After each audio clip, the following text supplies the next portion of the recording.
जागतिक आदिवासी दिनानिमित्त अकोला जिल्ह्यातील महान इथं काढण्यात आलेल्या भव्य मिरवणुकीला हिंसक वळण लागलं। मिरवणुकीदरम्यान झालेला वाद मिटवण्यासाठी गेलेल्या पिंजर पोलीस ठाण्याचे सहाय्यक पोलीस निरीक्षक अभिषेक नवघरे यांच्यावरच जमावानं हल्ला केल्याची गंभीर घटना घडली आहे। अकोला जिल्ह्यातील महान इथं जागतिक आदिवासी दिनानिमित्त काढण्यात आलेल्या मिरवणुकीला अचानक हिंसक वळण लागलं। रविवारी वस्तापूर जोडगा फाट्यावर आदिवासी बांधवांची मिरवणूक महानच्या दिशेने निघाली होती। मिरवणुकीदरम्यान काही व्यक्तींमध्ये जोरदार वाद सुरू झाल्याची माहिती पोलिसांना मिळाली। कायदा आणि सुव्यवस्था राखण्यासाठी पिंजर पोलीस ठाण्याचे सहाय्यक पोलीस निरीक्षक अभिषेक नवघरे हे आपल्या सहकाऱ्यांसह घटनास्थळी दाखल झाले। मात्र संतप्त जमावानं पोलिसांचं म्हणणं ऐकून घेण्यास नकार देत एपीआय अभिषेक नवघरे यांच्यावर हल्ला केल्याचा आरोप आहे।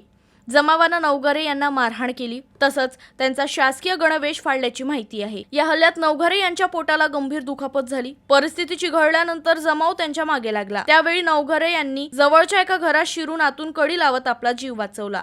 या घटनेनंतर महान परिसरात मोठा पोलीस बंदोबस्त तैनात करण्यात आला असून घटनेचा पुढील तपास पोलीस करत आहेत।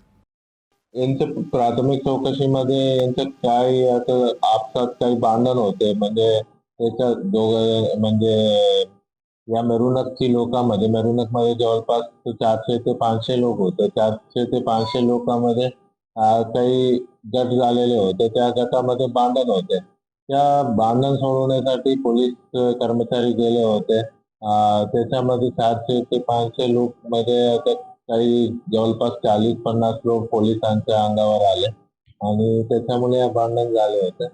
परंतु याच्यामध्ये पोलिसांची स्थिती पण प्राथमिक काही दिसून आले नाही। पोलिसांची काहीच चुकी दिसून आली नाही।